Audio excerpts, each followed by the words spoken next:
آپ بائبل سے سوال کرو، آپ انجیل سے سوال کرو، تورات سے سوال کرو، آئے انجیل ہے تورات تجھے کس نے نازل کیا؟ خاموش، کوئی جواب ان کے پاس نہیں ہے۔ آپ ان کتابوں سے سوال کرو کس کے ذریعے نازل ہوئی، کوئی سب جواب ان کے پاس نہیں ہے۔ لیکن میرے بھائیوں، قرآن سے پوچھو، آئے قرآن تو کس کی طرف سے نازل ہوا؟ قرآن جواب دیتا ہے وَإِنَّهُ لَتَنزِيلُ رَبِّ الْعَالَمِينَ، میں اللہ رب العالمین کی طرف سے نازل ہوا۔ آئے قرآن کس کے ذریعے نازل ہوا؟ نزل بہ الروح الامین، جبرائیل کے ذریعے نازل ہوا۔ کس پر نازل ہوا؟ علی قلبک لتکون من المنذرین، جناب محمد الرسول اللہ صلی اللہ علیہ وسلم پر نازل ہوا۔ کس زبان میں نازل ہوا؟ بلسان عربی مبین، عربی زبان میں نازل ہوا۔ کس مہینے میں نازل ہوا؟ شہر رمضان الذی انزل فیہ القرآن، رمضان کے مہینے میں نازل ہوا۔ اور کب نازل ہوا؟ انا انزلناہ فی لیلۃ القدر، میں شب قدر میں نازل ہوا، میں لیلۃ القدر میں نازل ہوا۔ میرے بھائیو، یہ قرآن جس فرشتے کے ذریعے نازل ہوا وہ فرشتہ تمام فرشتوں کا سردار، جس نبی پر نازل ہوا وہ نبی تمام نبیوں کا سردار، اور جن شہروں میں نازل ہوا وہ شہر تمام شہروں سے زیادہ افضل۔ تو میرے بھائیوں، قرآن کی عظمت کو دیکھیے، قرآن کے مقام کو دیکھیے، قرآن کے مرتبے کو دیکھیے۔ یہ قرآن کون سی کتاب ہے؟ یہ کتنی عظیم کتاب ہے، یہ کتنی مبارک کتاب ہے۔ اللہ تعالیٰ فرماتا ہے لو انزلنا هذا القرآن على جبل لرأيته خاشعا متصدعا من خشیت اللہ، اگر اس قرآن کو ہم نے کسی پہاڑ پر نازل کیا ہوتا تو تم دیکھتے یہ پہاڑ ریزہ ریزہ ہو جاتا، چور چور ہو جاتا، ذرہ ذرہ ہو جاتا۔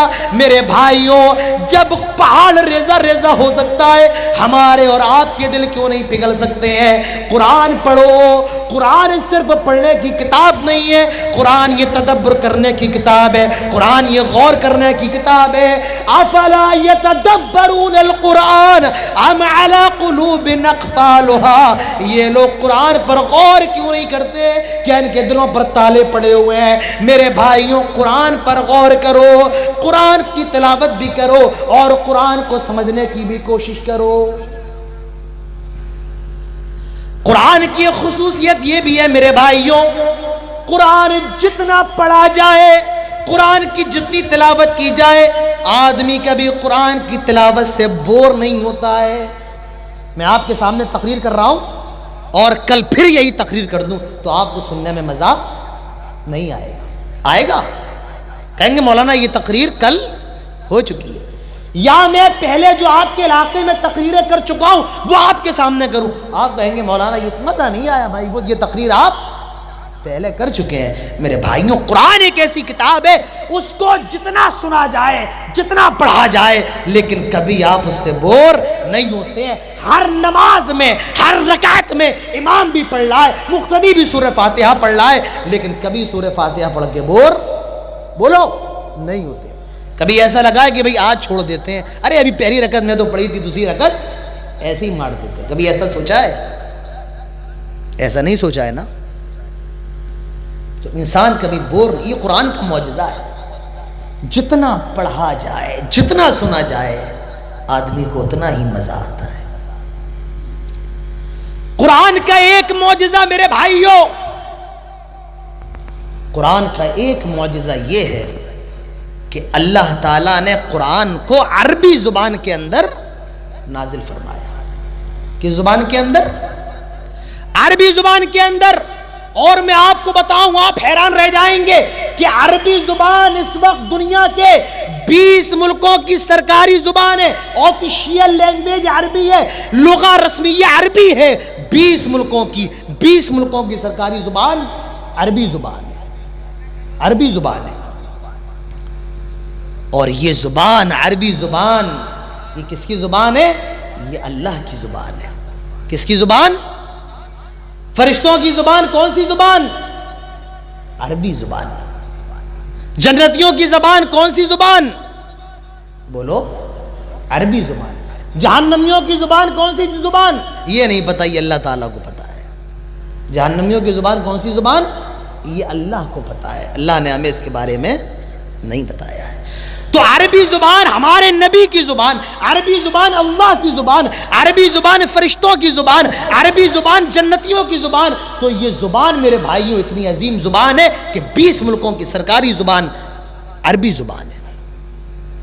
اور میں آپ کو بڑی حیرت کی بات بتاؤں کہ عربی زبان ایک ایسی زبان ہے جیسی آج سے 1400 سال پہلے تھی، 1400 سال کے بعد بھی بالکل ویسی ہی ہے، اور قیامت کی صبح تک ویسی ہی رہے گی۔ ہر زبان چینج ہوتی رہتی ہے، بدلتی رہتی ہے۔ عربی زبان پہلے کچھ اور تھی، اردو زبان پہلے 100 سال پہلے کچھ اور تھی، آج 100 سال کے بعد کچھ اور ہے۔ انگلش زبان پہلے کچھ اور تھی، آج کچھ اور ہے۔ اس کے ورڈ بدل گئے، اس کی گرامر بدل گئی، اس کا پروننسیشن بدل گیا۔ سنسکرت زبان بہت پرانی زبان ہے لیکن آج وہ موجود نہیں ہے۔ اس کے پڑھنے والے، اس کے سمجھنے والے، اس کے بولنے والے ایسے ہیں جیسے آٹے میں نمک ہوتا ہے۔ لیکن میرے بھائیوں، ہر زبان چینج ہوتی رہتی ہے، بدلتی رہتی ہے، 100 سال میں، 200 سال میں۔ لیکن عربی زبان ایک ایسی زبان ہے، آج سے 1400 سال پہلی تھی، جیسی تھی آج بھی ویسی ہے، اور قیامت کی صبح تک ویسی ہی رہے گی۔ آج سے 1400 سال پہلے عربی کے اندر سورج کو شمس کہا جاتا تھا، آج بھی یہ شمس کہا جاتا ہے، اور قیامت کی صبح تک شمس کہا جائے گا۔ پانی کو الماء کہتے تھے، آج بھی الماء کہتے ہیں، قیامت تک الماء کہا جائے گا۔ عربی زبان کے اندر چاند کو قبر کہا جاتا تھا، آج بھی قبر کہتے ہیں، اور قیامت تک قبر رہے گا۔ عربی زبان ایسی زبان ہے، آج سے 1400 سال پہلے جیسی تھی آج بھی ویسی ہے، اور قیامت کی صبح تک وہ زبان ویسی ہی رہے گی، وہ زبان بدل نہیں سکتی۔ اور حیرت کی بات میں آپ کو بتاؤں، عربی زبان ایک ایسی زبان ہے، دنیا کے ہر خطے میں یہ زبان سمجھی جاتی ہے اور بولی جاتی ہے۔ للمٹیا چلے آؤ، کیندوا چلے آؤ، اور نیما چلے جاؤ، گوڈا میں جہاں جانا ہے جاؤ، جھارکھنڈ چلے جاؤ، بنگال، ہندوستان، افریقہ آ جاؤ، ایشیا چلے جاؤ، گاؤں کے اندر، جنگلوں کے اندر اگر مسلمان ہیں، اللہ کی قسم وہاں کوئی نہ کوئی عربی سمجھنے والا، عربی بولنے والا اور عربی لکھنے والا آپ کو ضرور مل جائے گا۔ انگلش بولنے والے بہت ہیں لیکن ہر جگہ انگلش بولنے والے آپ کو نہیں ملیں گے، جرمن بولنے والے ہر جگہ نہیں ملیں گے، چائنیز بولنے والے ہر جگہ نہیں ملیں گے، لیکن عربی بولنے والے، عربی سمجھنے والے آپ کو دنیا کے ہر خطے میں، ہر گوشے میں آپ کو مل جائیں گے۔ یہ عربی زبان کی خصوصیت ہے۔ تو اللہ تعالیٰ نے اس قرآن کے لیے جس زبان کا انتخاب فرمایا وہ زبان کون سی ہے؟ عربی زبان ہے۔ قرآن کی ایک اور خصوصیت میرے بھائیوں، قرآن کا ایک معجزہ یہ بھی ہے، جتنا زیادہ احترام، جتنی زیادہ عزت قرآن کی جاتی ہے، دنیا کے اندر کسی بھی کتاب کی اتنی عزت نہیں کی جاتی ہے۔ ہر کتاب کو پکڑا جاتا ہے لیکن قرآن کو سینے سے لگایا جاتا ہے۔ مجھے میرے بھائیوں یہ بتاؤ، کون سی ایسی کتاب ہے جس کو پڑھنے سے پہلے وضو کیا جاتا ہے؟ کون سی ایسی کتاب ہے جو نیت باندھ کر کے پڑھی جاتی ہے، قبلہ رخ ہو کر کے پڑھی جاتی ہے؟ ایسی کون سی کتاب ہے جس کو پڑھ کر کے رویا جاتا ہے؟ کبھی خانہ کعبہ کا منظر دیکھ لینا، امام حرم جب نماز پڑھاتے ہیں اور جب وہ جہنم کی آیتوں سے گزرتے ہیں، جہنم کی آیتوں سے گزرتے ہیں، وہ رونا شروع کر دیتے ہیں۔ ان کے پیچھے 50 لاکھ کا مجمع ہوتا ہے، وہ بھی رونے لگتا ہے۔ میرے بھائیوں، جتنا زیادہ قرآن کو سن کر کے رویا جاتا ہے، دنیا کی کسی کتاب کو سن کر کے اتنا رویا نہیں جاتا ہے۔ جتنی عزت قرآن کی ہوتی ہے، دنیا کے اندر کسی کتاب کی اتنی عزت نہیں ہوتی ہے۔ ایک لڑکا جس کا باپ بہت زیادہ غریب ہے، کوئی اس کو محلے میں جانتا بھی نہیں ہے، کوئی اس کو کیندوا میں جانتا بھی نہیں ہے, اس کا باپ بڑا غریب ہے, کوئی اس کو اپنے ساتھ چائے پلانا بھی گوارا نہیں کرتا ہے. لیکن جب اس غریب کا بیٹا, جب اس مسکین کا بیٹا حافظ قرآن بن جاتا ہے, جب یہ قرآن کو یاد کر لیتا ہے اور کیندوا کی مسجد میں نماز پڑھاتا ہے, بڑے بڑے کروڑ پتیوں کو اس کے پیچھے نماز پڑھنا پڑتی ہے, بڑے بڑے رئیسوں کو اس کے پیچھے نماز پڑھنا پڑتی ہے. اس کی جب وہ رکوع کرے گا سارے لوگ رکوع کریں گے, جب وہ سجدہ کرے گا سارے لوگ سجدہ کریں گے. میرے بھائیوں, یہ قرآن کی عزت ہے, یہ قرآن کا احترام ہے. جتنی زیادہ عزت قرآن کی جاتی ہے, دنیا کے اندر کسی اور کتاب کی اتنی عزت نہیں کی جاتی ہے. قرآن کا ایک اور معجزہ, جتنا زیادہ قرآن پر عمل ہوتا ہے دنیا کے اندر کسی اور کتاب پر اتنا عمل نہیں ہوتا ہے.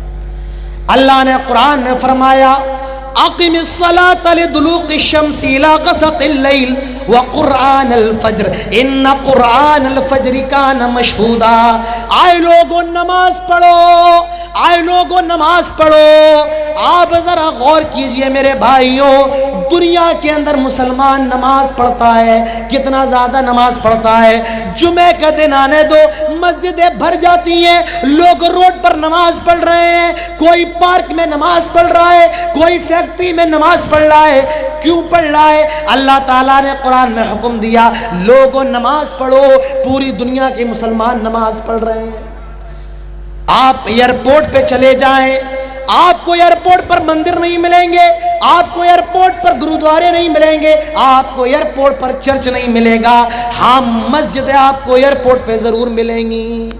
انٹرنیشنل ایئرپورٹ پر اکثر آپ کو مسجدیں مل جائیں گی, کیونکہ دنیا جانتی ہے جب مسلمان کی نماز کا ٹائم ہوتا ہے تو وہ نماز ضرور پڑھتا ہے. یہاں تک کہ فلائٹوں میں بھی اب مصلی ہیں, وہاں بھی اتنی جگہ بنائی گئی ہے کہ آدمی جا کر کے وہاں پر بھی نماز پڑھ سکتا ہے. میرے بھائیوں, جتنا قرآن پہ عمل ہوتا ہے دنیا کسی اور کتاب پر اتنا عمل نہیں ہوتا ہے. اللہ نے قرآن میں فرمایا کتب علیکم الصیام, آئے مسلمانوں رمضان کے روزوں کو فرض کر دیا گیا. میرے بھائیو رمضان کا مہینہ آنے دے, آج شعبان کی 2 یا 3 تاریخ ہے, 27 دن کے بعد رمضان آنے والے ہیں. چل چلاتی دھوپ میں ہم اور آپ بھوکے رہتے ہیں, پیاس لگ رہی ہے, کوئی دیکھنے والا نہیں ہے, پانی پی سکتے ہیں لیکن نہیں پی رہے ہیں. کیوں؟ اللہ نے روزوں کو فرض کیا ہے. اللہ نے قرآن میں کہا لوگوں رمضان کے روزے رکھو. پوری دنیا کے مسلمان اللہ کے اس حکم پر, قرآن کے اس حکم پر عمل کرتے ہیں. اور جب رمضان کا مہینہ آتا ہے دنیا کے اندر عجیب نور پیدا ہو جاتا ہے.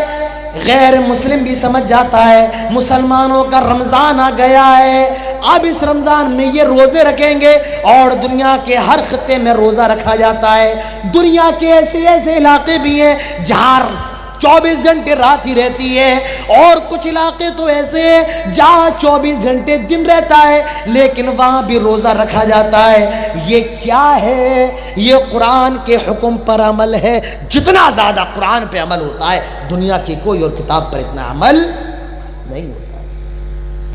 اللہ نے فرمایا وَلِلَّهِ عَلَى النَّاسِ حِجُّ الْبَيْتِ مَنِ اسْتَطَاعَ إِلَيْهِ سَبِيلًا.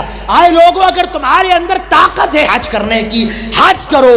اللہ نے قرآن میں کہا دنیا کا مسلمان حج کرنے کے لیے پریشان ہے. ہم میں اور آپ میں سارے لوگ ایسے ہیں, ہماری اور آپ کی تمنا ہوگی کہ ہم ایک بار حج کر لیں. جو حج کر آئے ہیں ان کی تمنا ہوگی دوبارہ حج کر لیں. جن کے حج نہیں ہوئے ہیں ان کی تمنا ہے اللہ حج کا موقع نصیب فرما دے. میرے بھائیوں, حج کا موسم آ جائے, دنیا کے اندر سب سے بڑا مجمع اور سب سے بڑی بھیڑ خانہ کعبہ کی ہوتی ہے. حج کے موسم میں 50 لاکھ کی بھیڑ دنیا کے اندر, اس سے بڑا مجمع کہیں نہیں ہوتا ہے. 50 لاکھ کی بھیڑ, یہاں 3 لاکھ خرچہ کرنے کو تیار, 4 5 10 لاکھ تک خرچہ کرنے کو تیار ہے, بس حج ہو جائے, اللہ کے گھر کا دیدار کر لیں. میرے بھائیوں, حج کا موسم آنے دیجئے. ایئر ٹریفک کنٹرول پریشان رہتا ہے, فلائٹوں کا رش آسمان کے اندر. یہاں سے فلائٹ دلی سے حاجیوں کو لے کر ہوتی ہے, سعودی میں جدہ پٹکتی ہے, پھر وہ آتی ہے, پھر دلی میں حاجیوں کو بڑھتی ہے. یہاں پاکستان سے فلائٹیں آ رہی ہیں, مصر سے آ رہی ہیں, انڈونیشیا سے آ رہی ہیں, امریکہ سے آ رہی ہیں, برطانیہ سے آ رہی ہیں. ایئر ٹریفک کنٹرول پریشان رہتا رہتا ہے۔ میرے بھائیوں جب حج کا موسم آتا ہے ایئرپورٹ پر حاجیوں کے لیے الگ سے ایک ٹرمینل بنا دیا جاتا ہے کہ یہ حاجیوں کے لیے ہے۔ اتنی بڑی بھیڑ مکے کے اندر ہوتی ہے۔ مجھے بتائیں حج کرنے کے آپ کو کیا مل رہا ہے؟ کہ وہاں سعودی کا بادشاہ پیسے بانٹ رہا ہے کہ بھائی حج کرنے آئے ہو لو سب کو میری طرف سے 50-50 ہزار روپے، وہاں کے لڈو بٹ رہے ہیں، آپ کیوں جا رہے ہیں؟ آپ کہیں گے اللہ کی رضا کے لیے جا رہے ہیں، قرآن نے کہا کہ اللہ کے لیے حج کرو اور ہم چلے جا رہے ہیں۔ میرے بھائیوں یہ کیا ہے؟ یہ قرآن پر عمل ہے۔ یہ کیا ہے؟ قرآن پر عمل ہے۔ اللہ تعالیٰ فرماتا ہے انما الخمر والمیسر والانصاب والازلام رجس من عمل الشیطان، شراب یہ ناپاک ہے، شیطان کا عمل ہے۔ اللہ نے کہا قرآن کے اندر دنیا کے اندر اور قوموں کے مقابلے مسلمانوں کے اندر شراب کا گراب 0.کچھ% ہے، اور قوموں کے اندر شراب زیادہ پی جاتی ہے، مسلمانوں میں بہت کم حرام پینے والے ہیں، لیکن اور قوموں کے مقابلے مسلمان بہت کم شراب پیتا ہے۔ یہ کیا ہے میرے بھائیوں؟ قرآن پر عمل ہے۔ مسلمان قرآن کی بات مانتا ہے تو میرے بھائیوں قرآن سے جڑ جاؤ، قرآن سے جڑ جاؤ۔ اللہ نے قرآن کی حفاظت کی ذمہ داری لی ہے لیکن ہماری حفاظت کی ذمہ داری نہیں لی ہے۔ اگر اپنی حفاظت چاہتے ہو قرآن سے جڑ جاؤ، اپنے بچوں کو حافظ قرآن بناؤ۔ ہمارے اور آپ کی یہاں سب سے بڑا المیہ یہ ہے کہ ہم نے اور آپ نے قرآن کو صرف نماز میں سننے کے لیے بنا لیا۔ نماز میں قرآن سننا ہے، رمضان آ جائے تراویح سن لینا ہے بس کافی ہے، نہیں میرے بھائیوں، ہر روز قرآن پڑھو، ہر روز قرآن کا مطالعہ کرو، قرآن کی تلاوت کرو، کم سے کم 1 صفحہ ضرور پڑھو اور تفسیر کے ساتھ پڑھو۔ کس کے ساتھ؟ تفسیر کے ساتھ پڑھو۔ ہمارے مرد تو ایسے ہیں، ہمارے گھروں کی خواتین پھر بھی ہر روز تھوڑا بہت قرآن پڑھتی ہیں، رمضان میں 2-3 قرآن مکمل کرتی ہیں، لیکن ہمارے مردوں کو اس بات کی بھی توفیق نہیں ہوتی ہے کہ وہ رمضان میں بھی قرآن مکمل کر لیں۔ میرے بھائیوں قرآن سے جڑ جاؤ، اپنے بچوں کو حافظ قرآن بناؤ، اپنے بچوں کو قرآن سے جوڑو۔ اور اگر آپ کی عمر 20 سال کی ہو گئی ہے، 30 سال کی ہو گئی ہے اور آپ کو قرآن پڑھنا نہیں آتا ہے، کسی اچھے قاری کے پاس جاؤ، کسی اچھے حافظ کے پاس جاؤ اور اس سے قرآن پڑھو۔ اگر 2-3 ہزار دینے پڑ جائیں دو، تمہارا سب سے بہترین پیسہ وہ ہے جو اللہ کے کلام کو سیکھنے میں خرچہ ہو۔ میرے بھائیوں قرآن سیکھو۔ تم اگر جوان ہو گئے ہو تب بھی شرمانے کی ضرورت نہیں ہے، قرآن سیکھو۔ اگر بوڑھے ہو گئے ہو تب بھی قرآن سیکھو، اور بالکل ہی قرآن سیکھنے کی طاقت نہیں ہے تو موبائلوں کے اندر بڑے اچھے قاریوں کی قرت موجود ہے، اس کو کم سے کم سن لیا کرو۔ میرے بھائیوں قرآن سنا کرو، قرآن دلوں پر اثر کرتا ہے، قرآن دلوں کے تالوں کی چابیاں ہے۔ میرے بھائیوں قرآن کی تلاوت کرو، دل نرم ہو جائیں گے، دل پگھل جائیں گے، آپس میں ایک دوسرے سے محبت کرنے والے بن جاؤ گے، اللہ تعالیٰ آپ کی عزتوں میں اضافہ کرے گا۔ یہ چند باتیں تھی میرے بھائیوں قرآن کے معجزات کے تعلق سے جو میں نے آپ کے سامنے رکھی ہیں، اور مجھے بڑی خوشی ہو رہی ہے آپ لوگوں کو دیکھ کر کہ آپ ابھی تک اس طریقے سے جمے ہوئے ہیں۔ میں آپ سے گزارش کرتا ہوں، میرے بعد 2 مقرر اور ہیں، یہ بھی میرے بھائیوں آپ کو اسی طریقے سے بیٹھنا ہے، ان کی بات بھی سننا ہے۔ یہ نہیں کہ میری بات الگ، عبدالعلیم صاحب آئے ان کی بات الگ، فضل الرحمان صاحب آئے ان کی بات الگ، ابوالکلام صاحب آئے ان کی بات الگ، نہیں، ہم سب کی بات قرآن و سنت کی بات ہے۔ میرے بھائیوں آپ قرآن و سنت کی باتیں سننے کے لیے آئے ہیں، آپ یہاں عادل کو سننے نہیں آئے ہیں، آپ یہاں عبدالعلیم مدری صاحب کو سننے نہیں آئے ہیں، آپ قرآن و سنت سننے کے لیے آئے ہیں۔ تو قرآن و سنت کا جذبہ اپنے اندر پیدا کیجئے میرے بھائیوں، قرآن سے جڑیے، حدیثوں سے جڑیے۔ اللہ تعالی ہم سب کو تمام باتوں پر عمل کرنے کی توفیق نصیب فرمائے، اللہ تعالی ہم سب کو قرآن کی تلاوت کی توفیق نصیب فرمائے، اللہ ہم سب کو قرآن سمجھنے کی توفیق نصیب فرمائے، قرآن و سنت پر عمل کرنے کی توفیق نصیب فرمائے، آمین۔ اقول قولی ھذا واستغفر اللہ لی ولکم ولسائر المسلمین وما توفیقی الا باللہ وما علینا الا البلاغ وآخر دعوانا الحمد للہ رب العالمین، والسلام علیکم ورحمۃ اللہ وبرکاتہ۔